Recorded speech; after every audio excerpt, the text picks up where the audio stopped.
Hello friends, movies all অ্যাবাউটে আপনাদের স্বাগত।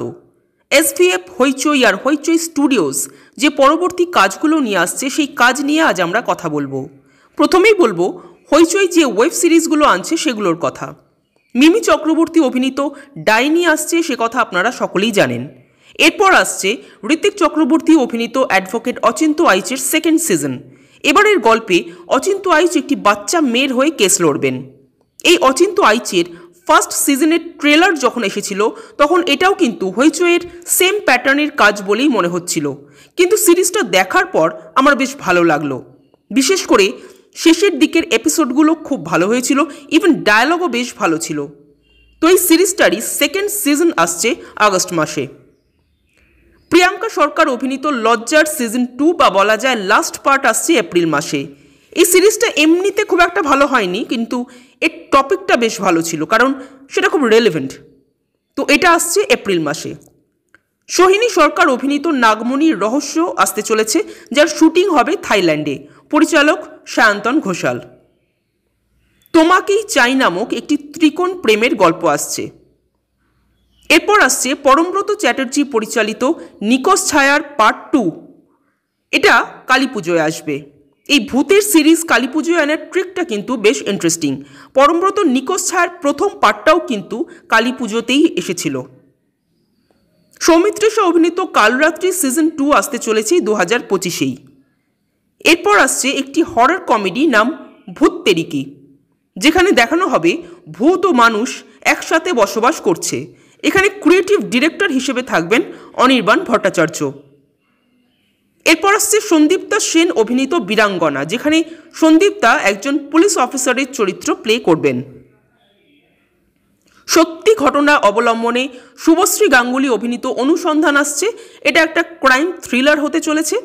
এক মহিলা কারাগারে যেখানে পুরুষ প্রবেশ নিষিদ্ধ, সেখানে একের পর এক মহিলা কয়েদি কনসিভ করছে। ইনভেস্টিগেশন করে কোন রহস্য সামনে আসবে সেই নিয়েই সিরিজের গল্প। পরমব্রত আরও একটা হরর সিরিজ আনতে চলেছেন অভিক সরকারের গল্প অবলম্বনে ভোগ।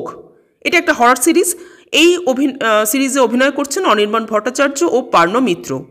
এটা আসতে চলেছে মে মাসে। ঈশা সাহা অভিনীত ইন্দু 3 অর্থাৎ ইন্দুর ফাইনাল সিজন আসতে চলেছে এই পুজোতে। যদিও এই সিরিজটা আমার ব্যক্তিগতভাবে খুবই বিরক্তিকর লাগে, কিন্তু হ্যাঁ এটাও ঠিক যে ইন্দুর প্রতি মানুষের খুব ভালোবাসা, খুব ক্রেজ আর কি। যাই হোক, ফেলুদা আবারও আসছে ওয়েব সিরিজ হিসেবে। রয়্যাল বেঙ্গল রহস্য নিয়ে ফেলুদার থার্ড সিজন আসছে। তবে এবারের পরিচালকা সৃজিত মুখার্জি নন, বরং কমলেশ্বর মুখার্জি। এটি আসবে 2025-এ শীতে। তো এই গেল হইচইয়ের আপকামিং ওয়েব সিরিজের লিস্ট। এবার বলবো আমরা হইচই স্টুডিওজের কথা, যারা বড় পর্দার জন্য সিনেমা বানান। হইচই স্টুডিওজ আনছে এবছর 4টে সিনেমা। প্রথমটা হলো দ্য একেন বেনারসে বিভীষিকা, অর্থাৎ একেন বাবু এবার রহস্য সমাধানে যাবেন বেনারস। এই একেন বাবু কিন্তু আমার ব্যক্তিগতভাবে খুবই পছন্দের। তবে একেন বাবুর লাস্ট সিরিজটা মানে পুরোপুরি একেন যেটা, সেটা কিন্তু যথেষ্ট ঝুলিয়েছিল। সো আশা করব মুভিটা যেন অন্তত না ঝোলায়। যাই হোক, সেকেন্ড যে মুভিটা আসছে তার নাম কাদের কুলের বউ। এটা একটা হরর কমেডি মুভি। থার্ড যে মুভিটা আসছে তার নাম কুমিরডাঙ্গা, যার পরিচালনা এগেন পরমব্রত চ্যাটার্জি।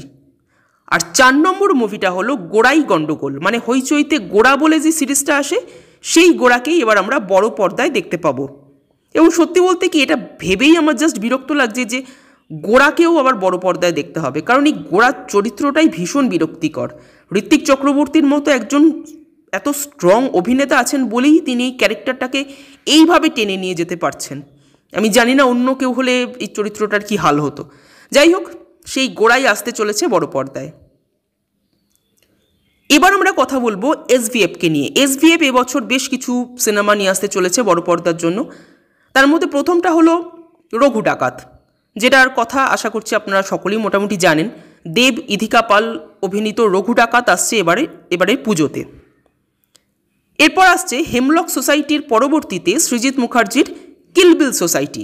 এটাও হয়তো অনেকেই জানেন। কিলবিল সোসাইটির ট্যাগলাইন হলো মরতে চাইলে বাঁচতে হবে। অভিনয় পরমব্রত ও কৌশানী। কাকাবাবু আবার ফিরছেন বড় পর্দায় তার নতুন গল্প বিজয়নগরের হিরে নিয়ে।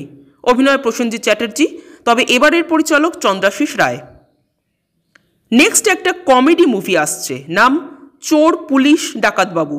অভিনয় অনির্বাণ ভট্টাচার্য, আবির চ্যাটার্জি ও শুভশ্রী গাঙ্গুলি। তিনজনই খুব বড় বড় নাম, যদিও এদের কাউকেই কমেডি করতে খুব একটা দেখা যায় না। এবার দেখা যাক এই মুভিটা কেমন হয়। এছাড়া আসছে সাধক বামাখ্যাপা। এটা বড় পর্দায় আসতে চলেছে। অভিনয় সব্যসাচী চৌধুরী, যিনি ছোট পর্দাতেও কিন্তু বামাখ্যাপার রোলটা প্লে করেছিলেন। And last but not the least, Sonada and তার টিম ফিরছে সপ্তডিঙার গুপ্তধন নিয়ে।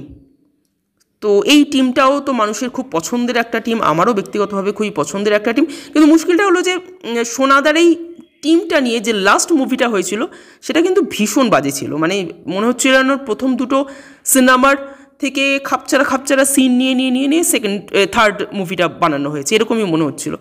তো যাই হোক, দেখা যাক যে এবারের মুভিটা কীরকম হয়, সপ্তডিঙার গুপ্তধন। আচ্ছা, এই গেল SVF এর লিস্ট। হইচই এবার নিয়ে আসছে একটা নতুন সেগমেন্ট, নাম হইচই টিভি প্লাস। এখানে যে সিরিজগুলো আসবে সেগুলো প্রত্যেক সপ্তাহে সিরিজগুলোর একটা করে এপিসোড আসবে। এখানে 3টে সিরিজ আনা হবে। রীতা ভরি অভিনীত শাখা প্রশাখা, স্বস্তিকা দত্ত অভিনীত আতঙ্ক এবং শ্রীরামকৃষ্ণ। শাখা প্রশাখা ও আতঙ্ক এই দুটো কিন্তু ফ্যামিলি ড্রামাই হতে চলেছে। আর শ্রীরামকৃষ্ণ তো বুঝতেই পারছেন, এটি শ্রীরামকৃষ্ণ পরমহংসদেবের জীবন কাহিনীর উপর নির্মিত হবে। তো এই ছিল SVF হইচই স্টুডিওজের আপকামিং কাজের লিস্ট। এর মধ্যে অনেক কাজ নিয়ে আমি ব্যক্তিগতভাবে খুবই ইন্টারেস্টেড, স্পেশালি হরর মুভিগুলো নিয়ে। কিছু কাজ নিয়ে একেবারেই ইন্টারেস্টেড নই, আর কিছু কাজ নিয়ে বেশ কনফিউজডও যে কীরকম হবে না হবে। আপনারা এগুলোর মধ্যে কোনটা নিয়ে ইন্টারেস্টেড কমেন্ট করে জানাবেন। আর আমাদের ভিডিও ভালো লেগে থাকলে প্লিজ লাইক, শেয়ার ও সাবস্ক্রাইব করতে ভুলবেন না। Thank you.